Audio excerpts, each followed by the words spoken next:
रात्रि बीती, भोर हुई। सूर्यदेव की आराधना में लीन पुष्पांजलि अर्पित करते श्री राम। लक्ष्मण उनकी खड़ाओं धो रहे थे, तभी निषाद वहां आ पहुंचा। राम, लक्ष्मण और सीता निषाद राज सहित महर्षि भरद्वाज के आश्रम में पहुंचे। मंगल भवन अमंगल हारी, प्रभु सुदशरथ अजिर बिहारी।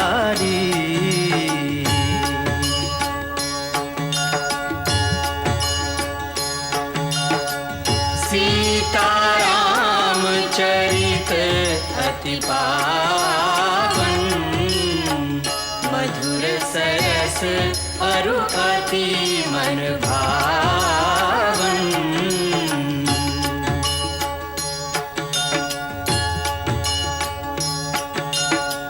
पुनि पुनि कितने हो सुने सुनाए,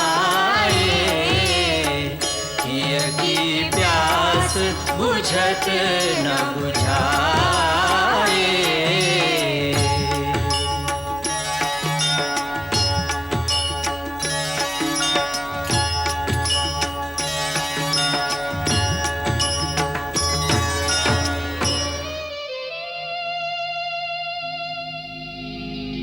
गहरी नदियाँ बांस का बेड़ा, लखन के हाथों में पतवार। आगे वन है, पथ निर्जन है, ना कोई संगी ना आधार।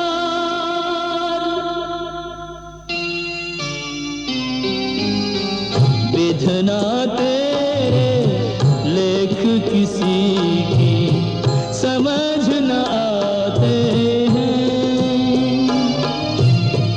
जन जन के प्रिय राम लखन सिय बन को जाते हैं। जन जन के प्रिय राम लखन सिय बन को जाते हैं। राम वन की ओर चले गए और अपना मन प्रभु के चरणों में छोड़कर निषाद राज श्रृंगवेरपुर लौट आया। नाथ विदा करी आयो निषाद तो, मंत्री को राह निहारत पायो। रोवत सो सुध खोवत सो, असमंजस बीच पड़ो बोरायो। राम लखन अरु सिय बिना रथ, अवध की ओर न जात चलायो। न जात चलायो, न जात चलायो। प्रणाम मंत्री जी, प्रणाम। प्रणाम। मंत्री जी, अभी तक आप अयोध्या नहीं गए। निषाद राज, मैं रोज प्रयत्न करता हूँ, रोज रथ में घोड़े बांधता हूँ, न मेरे पांव अयोध्या की ओर बढ़ते हैं, न घोड़े ही बढ़ते। खाली रथ ले जाकर अयोध्या निवासी को मुंह दिखाऊं, मुझ में इतना साहस नहीं, मुझ में इतना साहस नहीं। निषाद राज, इतना बताओ कि तुम श्री राम को कहां छोड़ा है? सरकार, हम उनका छोड़ के कहाँ आवेंगे? वह हमका छोड़ के चित्रकूट की ओर चले गए। बस मैं भी चित्रकूट जाऊंगा। नहीं सुमंत्री जी, नहीं। आपको राम जी की आज्ञा याद नहीं कहा? इस अवज्ञा का मुझे जितना भी दंड मिले, पर मैं 14 वर्ष बाद इसी रथ में उन्हें बिठाकर एक ही साथ अयोध्या लौटूंगा।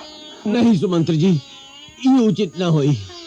ये बखत राम जी की आज्ञा पालना ही आपका धर्म है, अन्यथा राजा प्रजा और राम जी के आप दोषी ठहरेंगे। मोर विनती मानो, आप अयोध्या लौट जाओ। नहीं।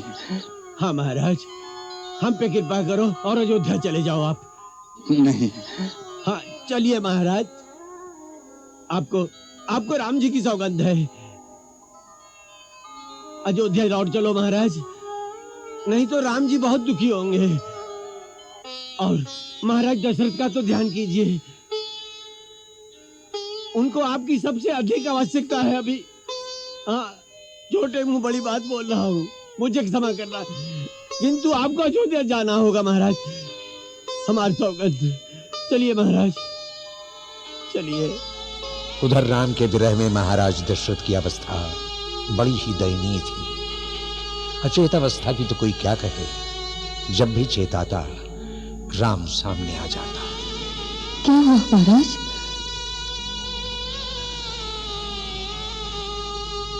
कौशल्य, राम सुमंत्र के साथ आ गया क्या?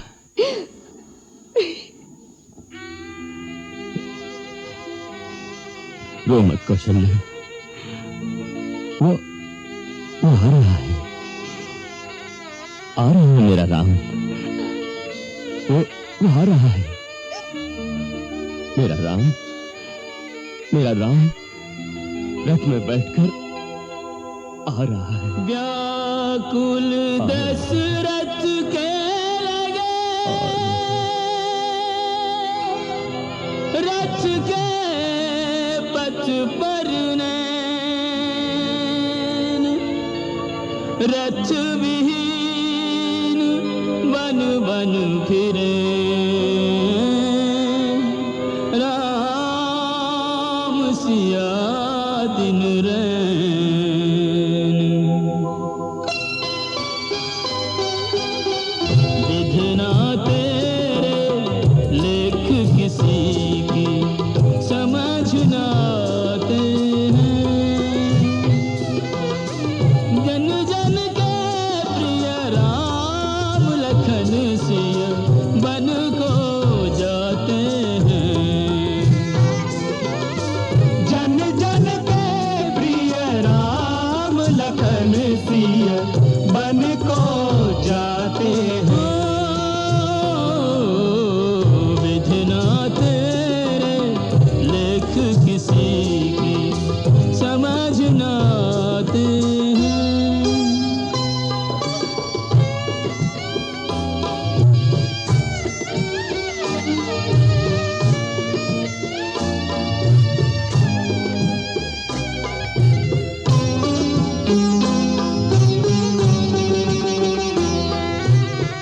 एक राजा के राज दुलारे बन बन फिरते मारे मारे,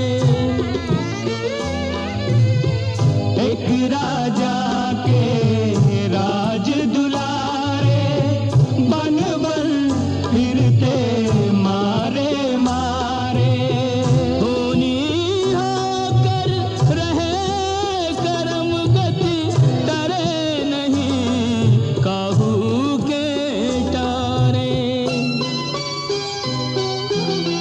सबके कष्ट मिटाने वाले कष्ट उठाते हैं, जन जन के प्रिय राम लखन सिय बन को जाते हैं। विधना तेरे लेख किसी की समझ न आते हैं।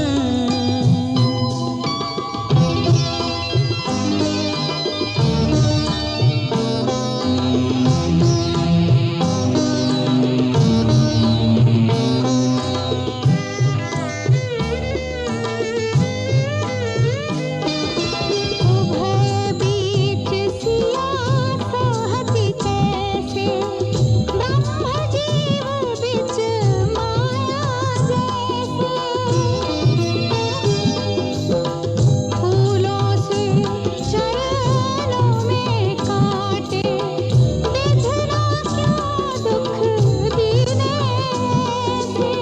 रग से बहे लहू की धारा, हर चरणों से गंगा जैसे।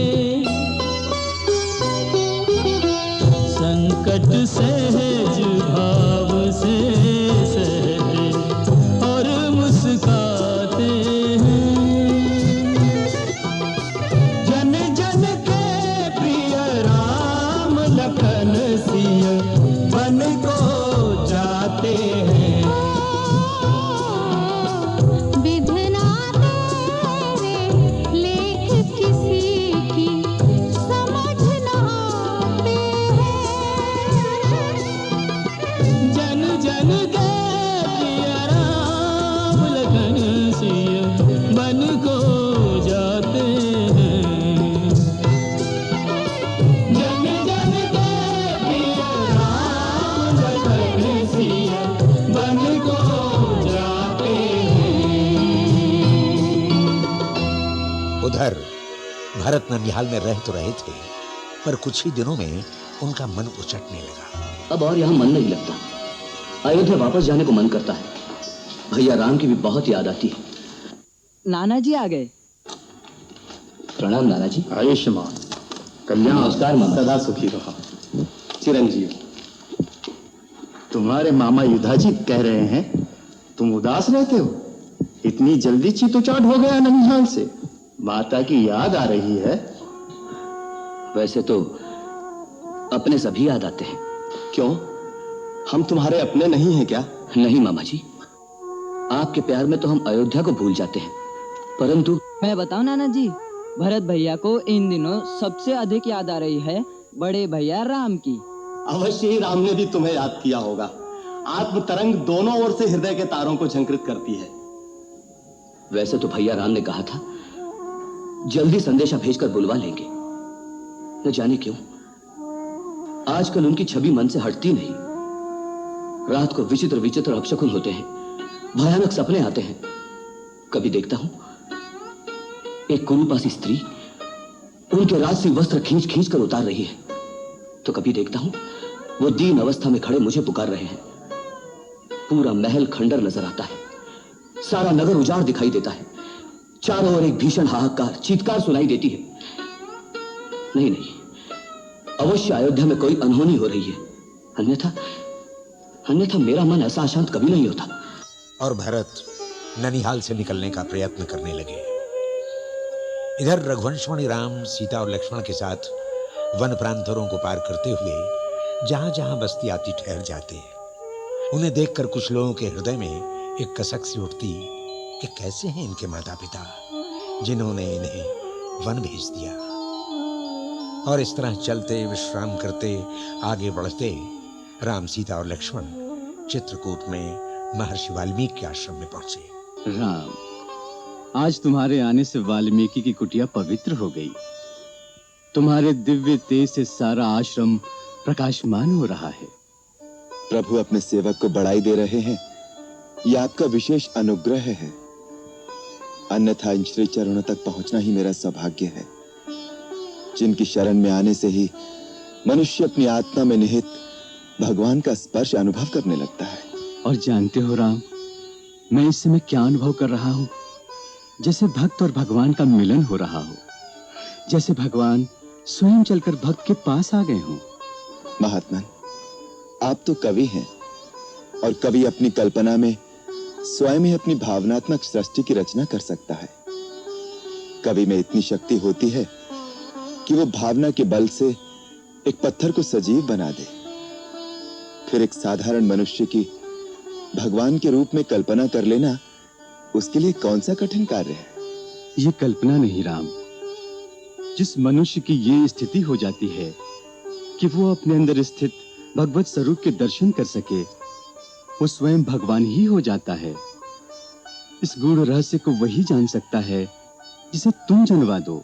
सोई जानई जेहि देहु जनाई, जानत तुम ही तुमई होई जाई।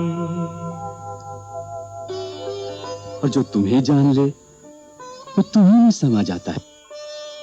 हे महामुनि, आप प्रेम और भक्ति की परासीमा हैं, जिन्हें कण कण में केवल अपने भगवान ही दिखाई दे रहे हैं। इसीलिए आप मुझ जैसे एक साधारण मानव को भी भगवान की संज्ञा दे रहे हैं।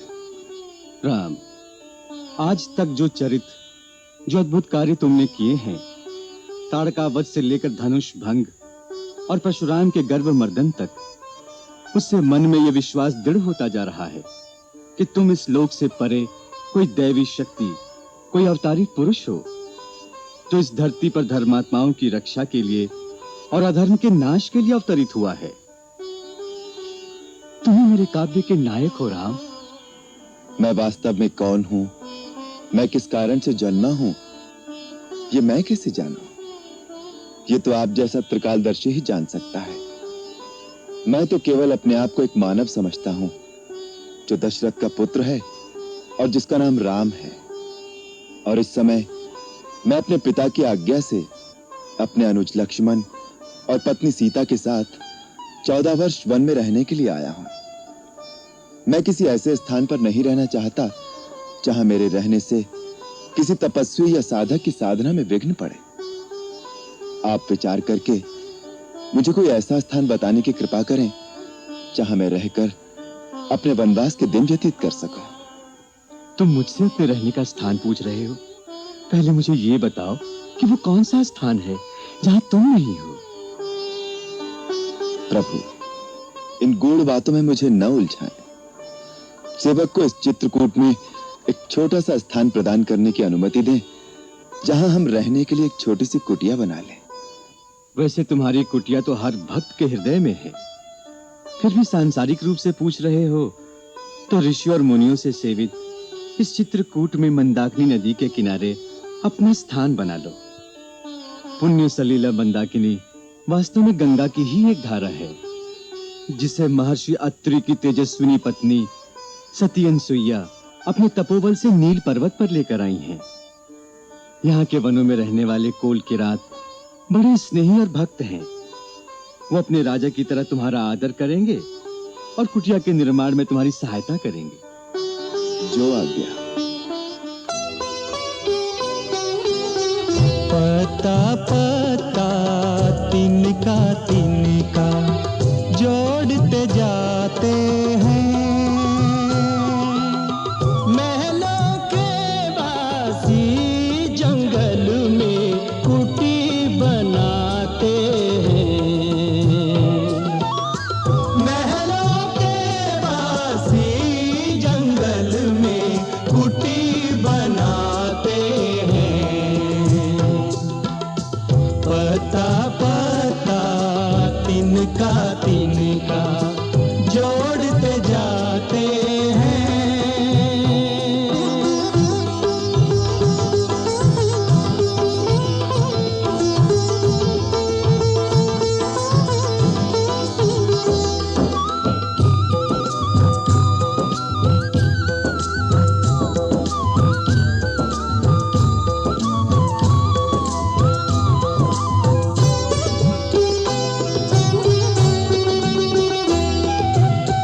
राजमहल में आया जीवन, फूलों में हुआ लालन पालन। राजमहल में पाया जीवन, फूलों में हुआ लालन पालन। राजमहल के त्याग सभी सुख, त्याग अयोध्या, त्याग सिंहासन। कर्मनिष्ठ हो अपना अपना धर्म निभाते हैं। महलों के वासी जंगल में कुटी बनाते हैं। पता पता तिनका तिनका जोड़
रमाते हैं।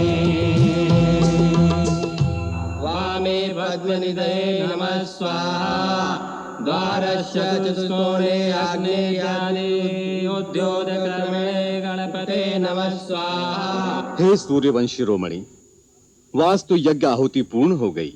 आज रविवार, रोहिणी नक्षत्र, वास्तु शांति के लिए सबसे शुभ दिन है। देवी सीता और लक्ष्मण के साथ गौरी, गणेश और महेश को स्मरण करके आप पर्ण कुटीर में प्रवेश कीजिए। आप गुरुजन की मंगल कामना और आशीर्वाद। हे वन के देवताओं, हे वृक्षलताओं, हे पवित्र मंदाकिनी, वन के दृश्य एवं अदृश्य जीवधारियों, दशरथ पुत्र राम अपनी भार्या और अपने भाई के साथ इस पर्णकुटी में प्रवेश करता है। आप सब अपनी कृपा सदा बनाए रखना।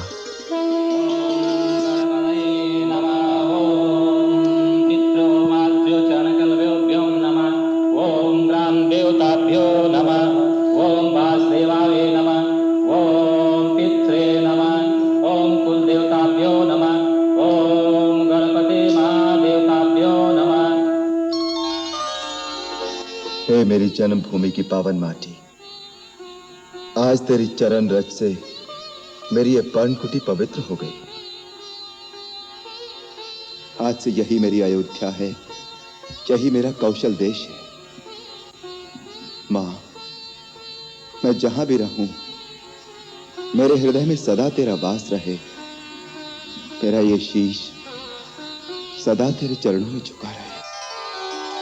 आर्य सुमंत्र जब अयोध्या लौटे तो सीधे महाराज दशरथ के पास पहुंचने का साहस न कर सके। वो गुरु वशिष्ठ के पास गए। आप मेरी रक्षा कीजिए, आप मेरी सहायता कीजिए, मैं आपकी शरण आया हूं। क्या बात है आर्य सुमंत्र, इतने विवल क्यों हो?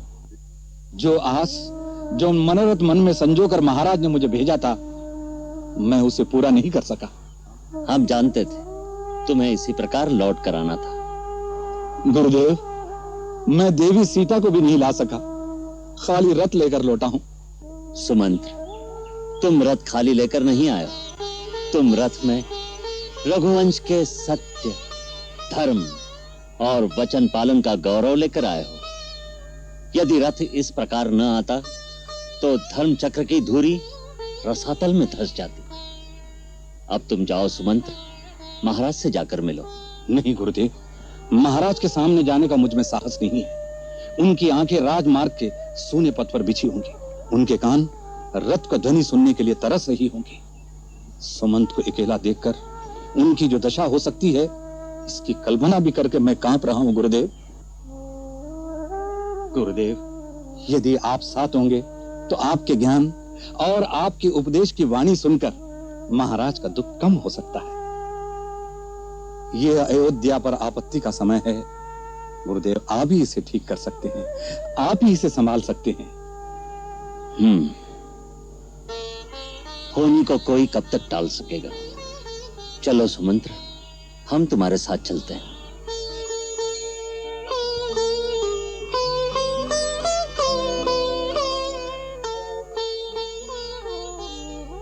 स्वामी,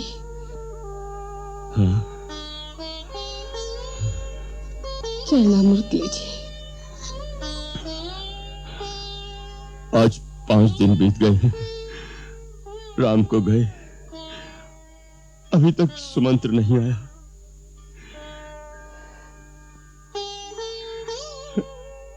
कौशल्य, वो उन्हें बना रहा होगा। राम बड़ा दृढ़ संकल्प वाला है। महाराज की जय हो। महाराज, गुरुदेव वशिष्ठ आर्य सुमंत्र के साथ पधार रहे हैं। वो आ गए, उन्हें शीघ्र ले आओ। जो आ गया। सुमंत्र, अकेले आए हो? मेरा राम कहाँ है? मेरी सीता कहाँ है? सुमंत्र, क्षमा कीजिए महाराज, मैं आपकी आज्ञा का पालन नहीं कर सका। सुमंत्र, सीता को भी नहीं ला सके, हमारी इतनी सी बात भी नहीं रख सके तुम? हाँ महाराज, मैंने घोर अपराध किया है, राज आज्ञा का पालन नहीं किया है। मुझे दंड मिलना चाहिए, मुझे प्राण दंड मिलना चाहिए महाराज। नहीं, मत कहो महाराज मुझे। अब अयोध्या का न कोई राजा है न मंत्री है। अरे सुमंत्र, अयोध्या पर किसी का आधिपत्य होता तो इतना बड़ा अनाचार होने देता? बिना गुरुजनों से विचार विमर्श किए, बिना मंत्रिमंडल से मंत्रणा किए, एक नीच नारी के हाथ की कठपुतली बनकर अपने कुल का सर्वनाश कर डाला। सुमंत्र, सुमंत्र, यदि तुम मुझे राजा मानते हो तो मेरा आदेश मानो। अभी इसी क्षण मुझे रथ पर डालकर वहीं छोड़ाओ जहां मेरा राम है, जहां मेरे प्राण हैं। अवधेश, तुम जैसे धीर वीर धर्मज्ञ को इतनी दुर्बलता उचित नहीं। इतना बड़ा अनुचित अनर्थ अयोध्या में हो चुका है कि अब उचित शब्द के लिए ही कहीं स्थान नहीं रहा। राजन, तुम राम जैसे धर्मात्मा, कर्तव्यनिष्ठ पुरुषोत्तम पुत्र के पिता हो। वचन पालन के लिए जिस महायज्ञ का व्रत उस त्यागवीर ने लिया है, उसे छोटा ना बनाओ। गुरुदेव, उस महान आत्मा का पिता होकर भी मैं उसकी महानता तक नहीं पहुंच सकता। मैंने राम को राज्य देने का वचन देकर उसे देश निकाला दे दिया, तो भी उसी प्रकार मुस्कुराता हुआ चला गया। ऐसे पुत्र के बिछड़ने पर भी मेरे प्राण नहीं निकले। मेरे समान बड़ा पापी कौन होगा?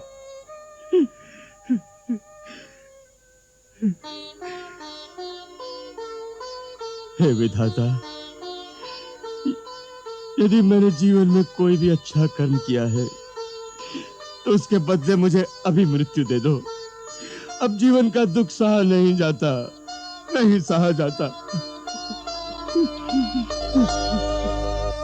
महाराज, आप तो स्वयं ज्ञानी हैं, शूरवीर और धैर्यवान हैं। इस तरह विवल होना आपको शोभा नहीं देता। जीवन मरण, हानि लाभ, प्रियजनों का मिलना और बिछुड़ना, ये सब काल और कर्म के अधीन है। जिस प्रकार दिन और रात्रि का आना कोई टाल नहीं सकता, उसी प्रकार अपने अपने समय पर सुख और दुख का आना अटल है। इसीलिए धीर वीर दुख सहकर भी शोक नहीं करते। परंतु कभी कभी दुख सहन की सीमा को लांघ जाता है गुरुदेव। राजन, राम के लिए आपकी ये मनोव्यथा आपके मोह के कारण है। अन्यथा ये वो समय है जब आपको अपने राम पर गर्व होना चाहिए। किंचित शांत मन से सोचिए, राम ने कितना महान कार्य किया है। इतने बड़े साम्राज्य का त्याग करके हंसते हंसते वन को चला गया है। क्यों? इसलिए कि आपका वचन झूठा न हो, इसलिए कि इतिहास में रघुवंशियों की कीर्ति को कलंक न लगे। कोई यह न कह सके कि रघुवंशी निजी सुख दुख के लिए अपनी बात से फिर जाते थे। राम को देखिए, उसने लेश मात्र शोक नहीं किया। परवीर लक्ष्मण को देखिए, सीता को देखिए, जो एक राजा की पुत्री और एक चक्रवर्ती सम्राट की पुत्रवधू होकर भी अपनी खुशी से वन को चली गई। सब ने अपना अपना धर्म निभाया। राजन, तुम्हारा मस्तक इस समय गर्व से ऊंचा होना चाहिए। मुनिवर, यह कहना बहुत सरल है, निभाना बहुत कठिन है। कठिन समय में ही तो धैर्य की परीक्षा होती है। आपके सुख दुख से सारी प्रजा प्रभावित होती है। ये मत भूलिए कि इस समय आप पर बहुत बड़ा उत्तरदायित्व है राजन।